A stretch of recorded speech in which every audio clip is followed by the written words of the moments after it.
গেছে। আমি এটা নিয়ে একটা ভিডিও আপলোড দেওয়ার পরে আমার কাছে অরিজিনাল যে ভিডিওটা সেটা আসছে, একজন আমাকে দিছে। এই ছেলেটা কিভাবে মারা গেছে এটা আপনাদেরকে এক্সপ্লেন করি। এই যে দেখতে পাচ্ছেন সবাই কিন্তু লাফাচ্ছে এখান থেকে, ব্রিজ থেকে।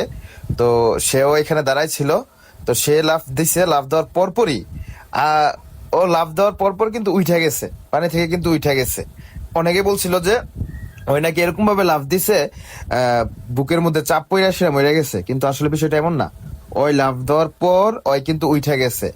উঠার পরপরই মানে আরেকজন সাথে সাথে লাফ দেওয়ার কারণে ডাইরেক্ট ওর মাথা বরাবর পড়ছে। পা গুলা ডাইরেক্ট দেখা যাচ্ছে যে আপনারা একদম স্পষ্ট ক্লিয়ারলি বোঝা যাচ্ছে যে ওর মাথার মধ্যে আঘাত লাগাতে হয়তো বা গাড়টার সাথে সাথে ভেঙে গেছে।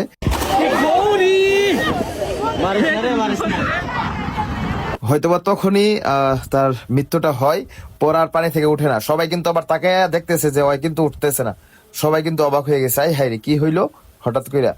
শরীফ এনে ডুব দে এনে ডুব দে এনে একটা ছেলে ডুবে গেছে ডুব দে। এই বিষয়টা একজন ভাই খেয়াল করছিল যে একজন ডুবে গেছে, উঠে নাই। অন্যরা ভাবছে সে হয়তোবা উঠে চলে গেছে।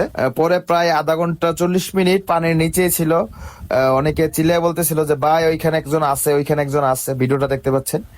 শরীফ এনে ডুব দে এনে ডুব দে এনে একটা ছেলে ডুবে গেছে ডুব দে। পরবর্তীতে সে তাকে মৃত উদ্ধার করা হয় আর কি।